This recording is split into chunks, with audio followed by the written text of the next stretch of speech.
साथियों, आलस्य और प्रमाद से बचकर रहिए।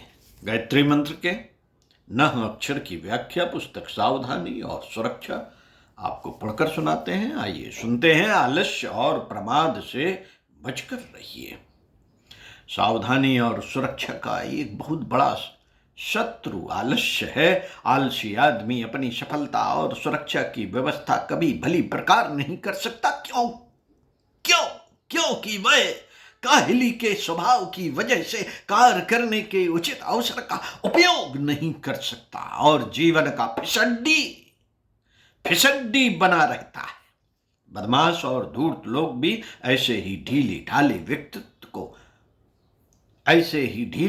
व्यक्ति को अपना शिकार बनाने की कोशिश किया करते हैं। आलसी व्यक्ति के लिए किसी भी प्रकार की उत्कृष्टता प्राप्त करना कठिन है, कारण वह अपनी शक्तियों को आलस्य की केंचुली में ढके रहता है। उद्योग तथा परिश्रम द्वारा उन्हें विकसित नहीं कर पाता। जब तक उद्योग नहीं, परिश्रम में प्रवृत्ति नहीं, तब तक शक्तियों का विकास नहीं हो सकता। आलस्य और उन्नत साथ साथ नहीं चल सकते। आलस्य एक प्रकार का अंधकार है जो आत्मा पर, शक्तियों पर और मनुष्य की भावी उन्नत एवं प्रगति पर तुषारपात कर देता है। आलसी पड़ा यही सोचा करता है कि मेरा काम कोई अन्य व्यक्ति कर दे, मेरी तरक्की करा दे, मजीद से मेरे घर की नाना वस्तुएं ला दे,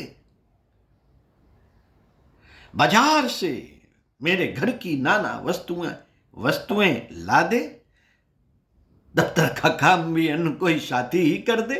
आलसी अफसर अपने छोटे मातहतों के वश में रहते हैं। वे जो पत्र या ड्राफ्ट लिख देते हैं उसी पर हस्ताक्षर कर देते हैं। ठीक है या गलत, उचित है या अनुचित, क्या बातें लिख दी गई हैं यह भी नहीं देखते।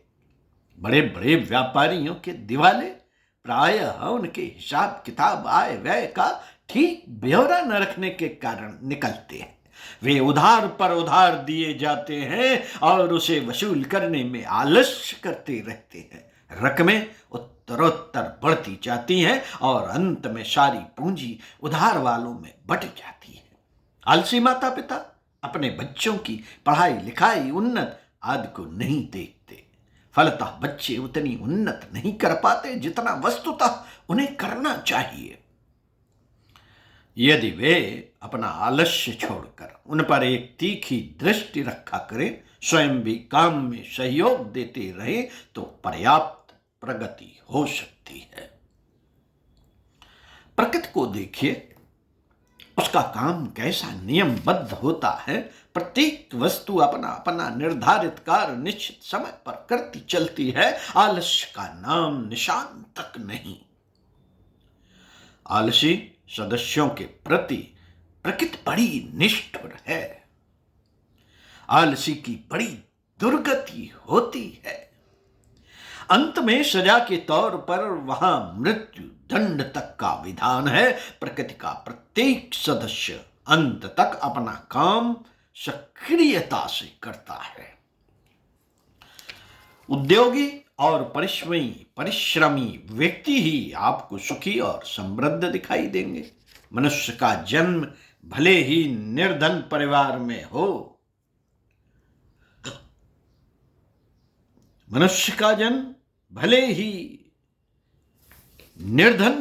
में हो, उसके पास जाति श्रेष्ठता या घर की जमीन जायदाद कुछ भी ना हो।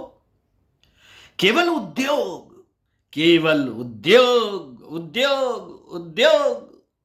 और श्रम की आदतें हो, आलस्य से मुक्त हो, तो वह धनाढ्य और कीर्ति प्राप्त कर सकता है। कितने महापुरुष, कितने करोड़पति, कितने अरबपति इसी आधार पर बने। कीर्ति और लक्ष्मी श्रम और उद्योग के अधीन है।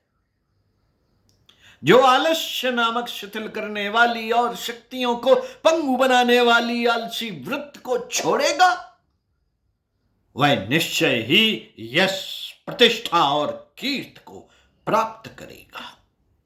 संसार के इतिहास को उठाकर देखिए, वे जातियां नष्ट हो गई जो आलसी और विलासी बनी। जिस जाति और समाज में आलस्य भर जाता है वह यश, प्रतिष्ठा और नेतृत्व तीनों ही दिशाओं में अवनति के मार्ग पर अग्रसर हो जाता है। इंद्रिय सुख, विलास और आलस्य उसको जर्जर तथा अशक्त कर देते हैं।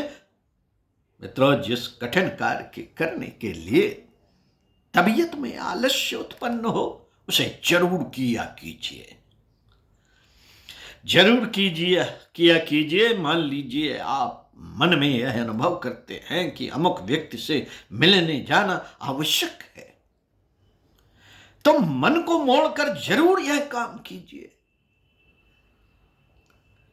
जिन जिन पत्रों का उत्तर लिखना है अवश्य ही उनका उत्तर लिखिए, अवश्य लिखिए। लिखने में आलस्य कभी न कीजिए, कभी न कीजिए आलस्य। साथियों, आलस्य एक प्रकार की बुरी आदत मात्र है। मन, शरीर, दिमाग, वाचा सभी प्रकार के आलस्य हमारी आदतों के परिणाम है। यदि माता पिता आरंभ से ही बच्चों में अनुशासन रखें और उनका मानसिक व शारीरिक कार्य सतर्कता से कराने की आदत डाले तो आगामी पीढ़ी भी सुधर सकती है।